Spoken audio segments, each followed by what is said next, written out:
प्रश्न नंबर 10 है विद्युत क्षेत्र और चुंबकीय क्षेत्रना उद्गमनी चर्चा। उद्गम में तो आपने खबर है कि विद्युत क्षेत्र माटे आपणे आगळ चेप्टर नंबर 1 में भणी गया छीए कि विद्युत क्षेत्रनो उद्गम छे ई विद्युत भार छे, बराबर कि विद्युत भार होय तो विद्युत क्षेत्र उद्गमे। चुंबकीय क्षेत्रनो उद्गम छे ई विद्युत प्रवाह छे। थोड़ोक तमने डिफरन्स अगाऊ कही दऊं शुं कहेवा मांगे छे आ प्रश्न कि आपने खबर है कि त्या विद्युत क्षेत्रनी पहला चेप्टर अंदर आपणे खाली स्थिर विद्युत भार माटे वात करी कि स्थिर विद्युत भार हतो ने एटले विद्युत क्षेत्र उत्पन्न थतुं हतुं, पण त्या कोई जग्याए चुंबकीय क्षेत्र उत्पन्न थतुं नहोतुं। चुंबकीय क्षेत्र क्यारे मळे तो विद्युत भार साथे चुंबकीय क्षेत्र संकळायेलुं छे। केवी रीतना तो कि धारो कि आपणी पासे केपिटल क्यू विद्युत भार छे ई तो कोई एक स्थाने स्थिर होय तो खाली विद्युत क्षेत्र उत्पन्न करे, पण एनो विद्युत भार छे कोई वाहक में गति करतो होय तो वाहक में गति करतो होय तो विद्युत प्रवाहनुं शुं करे निर्माण करे। विद्युत प्रवाहनुं जो निर्माण थाय तो एनी आसपासना विस्तारमां शुं उत्पन्न थाय चुंबकीय क्षेत्र उत्पन्न थशे। तो आपणी पासे विद्युत क्षेत्र एटले विद्युत भार होवुं जोईए, ए विद्युत भार स्थिर न होवो जोईए, गति करतो होवो जोईए तो चुंबकीय क्षेत्र उत्पन्न थशे। गति करशे एटले इलेक्ट्रॉन गति करे एटले शुं उत्पन्न थाय विद्युत प्रवाह उत्पन्न थाय, तो ए प्रवाहने लीधे शुं मळे आपणे चुंबकीय क्षेत्र मळे। हवे आपणे धारी लीधुं, धारो के आ प्रश्न साव सिम्पल छे एटले डायरेक्ट लीधेलो छे, आपणे आगळ शीखी गया छे, बराबर। धारो के क्यू ना लीधे तेनी आसपास विद्युत क्षेत्र उद्भवे एटले जे क्यू जे छे एटले आपणा माटे स्त्रोत जे विद्युत भार हतो ते एनी आसपासना विस्तारमां विद्युत क्षेत्र उद्भवे तो विद्युत क्षेत्र કેટલું મળે કે q upon r square r care એટલે એ દિશામાંનું વિદ્યુત ક્ષેત્ર અથવા k બરાબર 1/4π0। હવે e માં e વેક્ટર માં રહેલા e વેક્ટર એટલે જે વિદ્યુત ક્ષેત્ર કેપિટલ q ઉત્પન્ન કરે છે તેની અંદર ધારો કે એક પરીક્ષણ વિદ્યુત ભાર છે સ્મોલ q પર લાગતું આના વિદ્યુત ક્ષેત્ર વડે આના ઉપર લાગતું બળ કેટલું મળે તો q * e। આ સૂત્ર આવી ગયું f વેક્ટર બરાબર k capital q small q upon r square * r care. अब बीजी वस्तु ये है कि विद्युत क्षेत्र से ऊर्जा और वेगमान वहन करी सके छे। ये आपणे पहला चेप्टर में जोई लीधुं। ऊर्जा वहन करशे, वेगमान वहन करशे। ये तात्कालिक उत्पन्न थतुं नथी अने चोक्कस समय ले छे। विद्युत क्षेत्र जे छे प्रवाह जे छे बराबर ई विद्युत भार जे छे गति तात्कालिक करी शके पण विद्युत क्षेत्र जे छे तात्कालिक उत्पन्न करी शकतुं नथी, तेना माटे चोक्कस समय ले। आ सूक्ष्म समय होय छे, बराबर, बहु वधु समय नथी होतो। एक करता वधारे विद्युत भार ने लीधे कोई एक बिंदुए विद्युत क्षेत्र मेळववा माटे संपातपणाना सिद्धांतनो उपयोग थाय जे आपणे आवी गयुं छे आगळ कि एक करता वधारे विद्युत भार होय ने कोई बिंदु पासे विद्युत क्षेत्र मेळववुं होय तो बधा विद्युत भार ने लीधे विद्युत क्षेत्रनो सरवाळो ए संपातपणानो सिद्धांत छे। चुंबकीय क्षेत्र सदिश राशि छे बी वेक्टर दर्शावी शकाय ते अवकाशमां दरेक जग्याए व्याख्यायित करी शकाय। दरेक जग्याए व्याख्यायित करी शकाय एनो मतलब कि तारमांथी कोई विद्युत प्रवाह पसार थतो होय तो बाजुना विस्तारनी अंदर चुंबकीय क्षेत्र होय तारथी जेम दूर जशो तमे तेमे चुंबकीय क्षेत्र तमने प्राप्त थशे। चुंबकीय क्षेत्र पण संपातपणाना सिद्धांतने अनुसरे छे। संपातपणाना सिद्धांतने अनुसरे छे एटले तो कोई बिंदु पासे चुंबकीय क्षेत्र तमारे कुल लेवुं होय तो आपणे दरेक जे खंड जे छे आपणे धारो के बायो-सावर्टनो नियम लई तो दरेक खंडने लीधे एक बिंदु पासे p बिंदु पासे चुंबकीय क्षेत्र मेळव्युं हतुं तो ई जे p बिंदु पासे चुंबकीय क्षेत्र मेळव्युं हतुं दरेक खंडने लीधे एटले तो कि खंडनो तो आपणे शुं कर्यो सरवाळो ज कर्यो, बराबर। तो दरेक खंडने लीधे एक बिंदु पासे कुल चुंबकीय क्षेत्र आपने प्राप्त थशे। सिंपल प्रश्न छे, उद्गम आपेलुं छे। उद्गम એટલે ખાલી યાદ ઈ રાખવાનું છે કે વિદ્યુત ક્ષેત્ર માટે વિદ્યુત ભારનો ઉપયોગ થાય અને ચુંબકીય ક્ષેત્ર માટે વિદ્યુત પ્રવાહનો ઉપયોગ થશે। સૌથી અગત્યનો પ્રશ્ન છે લોરેન્સ બળ અને તેની લાક્ષણિકતા। લોરેન્સ બળ એટલે શું? કંઈ નહીં, સાદી ભાષામાં કહી દઉં તમને। જે આપણી પાસે વિદ્યુત બળ હોય તે અને ચુંબકીય બળ ઇલેક્ટ્રિક ફોર્સ મેગ્નેટિક ફોર્સ બેનો જે સરવાળો કરવામાં આવે ને એને લોરેન્સ બળ કહેવાય। લોરેન્સ એટલે વૈજ્ઞાનિકનું નામ છે। આ જે બળ જે શોધેલું છે તે સૌપ્રથમ H.A. લોરેન્સ અને એમ્પિયર અને બીજા ઘણા બધા વૈજ્ઞાનિકો ભેગા થઈને શોધેલું છે। એમાં મહત્વનો ફાળો લોરેન્સનો છે એટલે એનું નામ જે આપવામાં આવે છે લોરેન્સ બળ, બરાબર। Fe એટલે વિદ્યુત બળ, પહેલા ચેપ્ટરમાં વિદ્યુત બળ આવ્યું। અહીંયા જે એક ચુંબકીય બળ આવશે, आ खाली विद्युत बळ आ खाली चुंबकीय बळ पण बेनो सरवाळो करीने जे बळ प्राप्त थशे ने एने शुं कहेवामां आवे लोरेन्स बळ कहेवामां आवशे, बराबर। तो आपणे विचार करीए केवी रीतना प्राप्त थशे। धारो के कोई एक बिंदु वत विद्युत भार q એટલે સ્મોલ q જે આપણે પરીક્ષણ લીધું તો તે, બરાબર। વી વેગથી ગતિ કરતો અને ટી સમયે આર સ્થાને છે. ધારો કે ગતિ કરીને, ધારો કે અહીંયા ઉગમ બિંદુ છે, અહીંથી ક્યુ વિદ્યુતભાર આમ ગતિ કરી અહીંયા પહોંચી ગયો. અહીંથી આ સુધીનો સ્થાન સદિશ કેટલો છે? ધારો કે આર વેક્ટર. અહીંથી અહીંયા પહોંચવા માટે લાગતો સમય કેટલો લીધો અને ટી, અને કેટલો વેગ છે એનો વી વેક્ટર જેટલો. અને ત્યાં વિદ્યુત ક્ષેત્ર ઈ વેક્ટર ઓફ આર વેક્ટર અને ચુંબકીય ક્ષેત્ર બી વેક્ટર ઓફ આર વેક્ટર ની હાજરી છે. એટલે કે આ બિંદુ પાસે વિદ્યુત ક્ષેત્ર ઈ વેક્ટર છે અને ચુંબકીય ક્ષેત્ર બી વેક્ટર છે. આ બંનેના કારણે ક્યુ પર કેટલું બળ લાગે? તો કુલ બળ કેટલું? તો કે ચુંબકીય ક્ષેત્ર અને વિદ્યુત ક્ષેત્રના સરવાળા જેટલું. તો હવે જોઈએ કે વિદ્યુત બળ કેટલું હોય અને ચુંબકીય બળ કેટલું હોય. આ બે બળ ખાલી સમજવાના છે.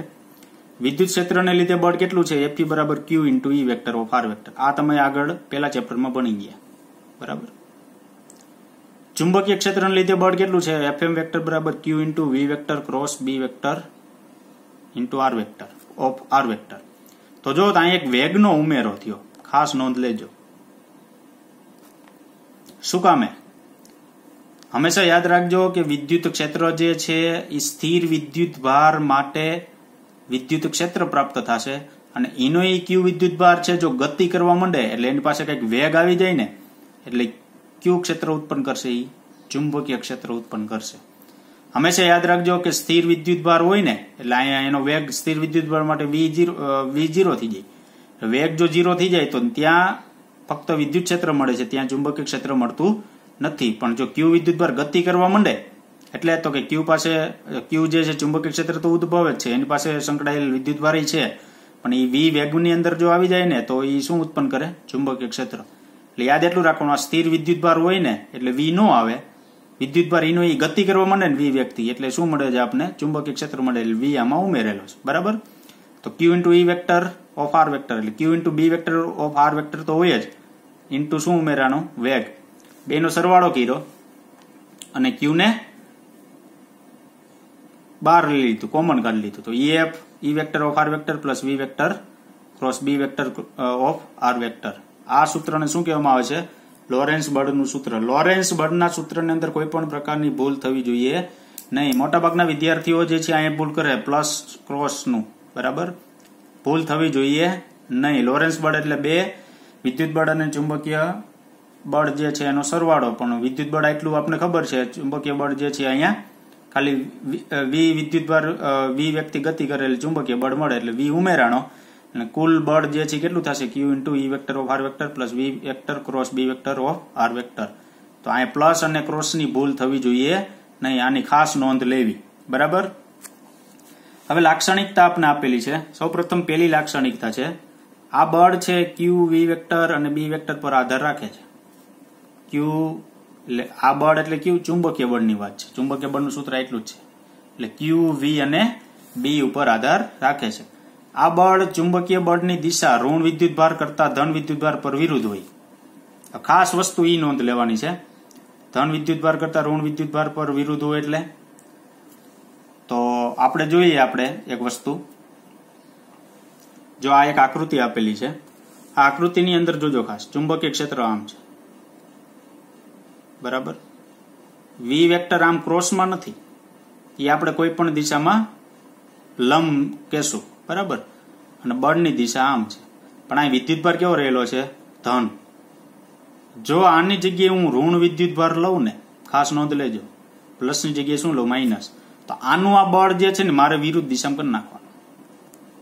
હા, ભલે આની આ પરિસ્થિતિ હોય, બરાબર, પણ જે ધન વિદ્યુત ભારની જગ્યાએ કોણ હોય? ઋણ વિદ્યુત ભાર હોય, તો બળ મારે કેવું કરી દેવાનું? નીચે. એટલે શું કીધું? આ બળ ચુંબકીય બળની દિશા ઋણ વિદ્યુત ભાર કરતા ધન વિદ્યુત ભાર પર વિરુદ્ધ હોય. એટલે તો કે ધન વિદ્યુત ભાર પર જો તમને આમ મળતી હોય ને તો ઋણ વિદ્યુત ભાર પર એનાથી વિરુદ્ધ હોય. ધારો કે ઋણ વિદ્યુત ભાર પર આમ મળે છે તો ધન વિદ્યુત ભાર પર કેવી મળશે? ઉપર મળશે. ઋણ માટે ધારો કે નીચે લ્યો તો ધન માટે કેવું? ઉપર તરફ થશે. દિશા જે છે કેવી રીતના નક્કી કરવી તે, તો આ આપણા માટે એફ વેક્ટરની સૂત્ર છે. એફ વેક્ટર બરાબર Q into V vector cross B vector, બરાબર. તો સૌપ્રથમ જે છે એ દિશા નક્કી કરવા માટે જમણા હાથના નિયમનો ઉપયોગ થશે. જમણા હાથના નિયમનો ઉપયોગ થશે કેવી રીતના? તો તમારે ખાસ વસ્તુ યાદ રાખવાની, મેં 11મા ધોરણમાં શીખવાડેલું છે. શું? પ્રથમ સદિશની દિશામાં શું રાખવાનો? અંગૂઠો. બીજા સદિશની દિશામાં શું રાખવાની? આંગળીઓ. હથેળીને લંબ જે પ્રાપ્ત થશે ને એ શું પ્રાપ્ત થશે? પરિણામી સદિશ પ્રાપ્ત થશે. એટલે પરિણામી સદિશ આપણા માટે કોણ છે? બળ છે. તો હું અહીં તમને દર્શાવું છું.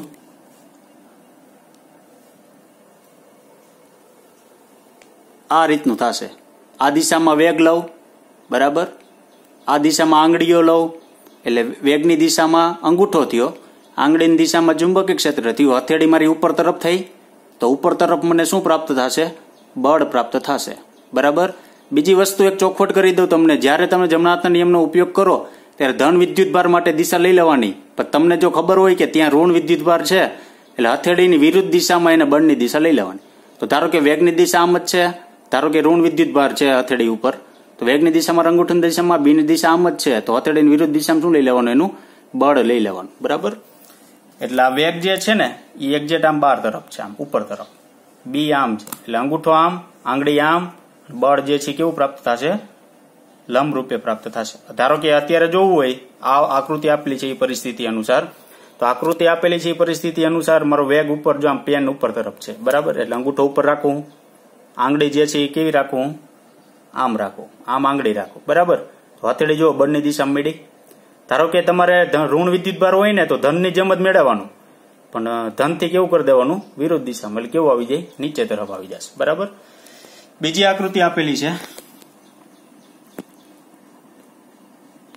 હવે આની અંદર જયારે આપણી પાસે બી વેક્ટર અને વી વેક્ટર છે એ ધારો કે સમાંતર કે પ્રતિ સમાંતર હોય, એટલે બી ની દિશા અને વી ની દિશા એક દિશામાં, તો બી ની દિશા આમ ને વી ની દિશા આમ હોય, તો યાદ રાખવાનું પરિણામી તેના ઉપર લાગતું બળ જે છે એ આપણે કેવું પ્રાપ્ત થશે? શૂન્ય પ્રાપ્ત થશે.